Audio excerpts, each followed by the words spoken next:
Good morning, everyone. This is Marshall Gittler bringing you the morning comment for June 24th. Oil was the major loser overnight on speculation that Iraqi oil production won't be disrupted by the escalating violence in the country. The Iraqi army yesterday recaptured some territory along the border with Jordan and Syria, according to Iraqi state TV. Moreover, the fighting there has remained pretty much concentrated in the north and center of the country, while the oil industry is concentrated in the south. So there hasn't been that much disruption to oil exports. Personally, though, I wouldn't put too much weight on one day's events in what's likely to be a lengthy battle, in my view.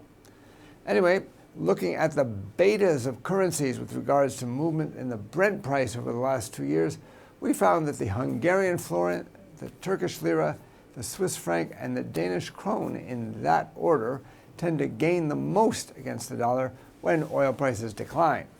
On the other hand, the currencies of oil-producing countries, the Russian ruble, Canadian dollar, and Norwegian krone, tend to be the best-performing currencies when oil prices are moving up, as you'd expect. You can see a graph of more of these betas on the comment on our website. The decline in oil yesterday was echoed in other commodities, with copper, nickel, and aluminum all falling. The fall probably reflects the continued unwinding of Chinese commodity financing deals, in my view. It was also announced yesterday that imports of copper into China fell in May. Now, the unwinding of the huge amount of material held in these deals would probably have a strong impact on the market and could presage deeper declines for the Australian dollar in the future.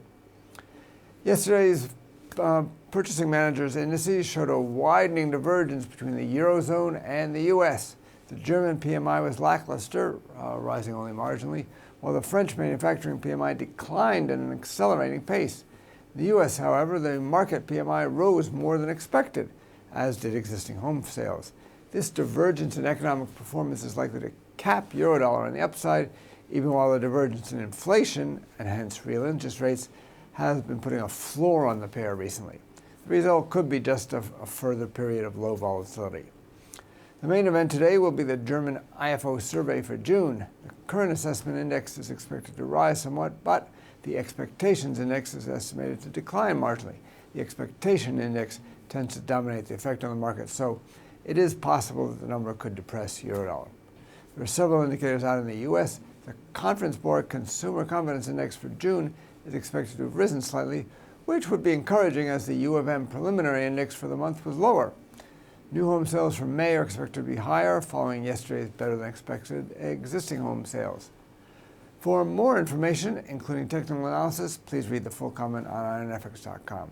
You can also follow us on Twitter, like us on Facebook, subscribe to our YouTube channel, or circle us on Google+ to get more trading ideas. This is Marshall Gittler, Global Head of FX Strategy at IronFX Global, wishing you solid trading.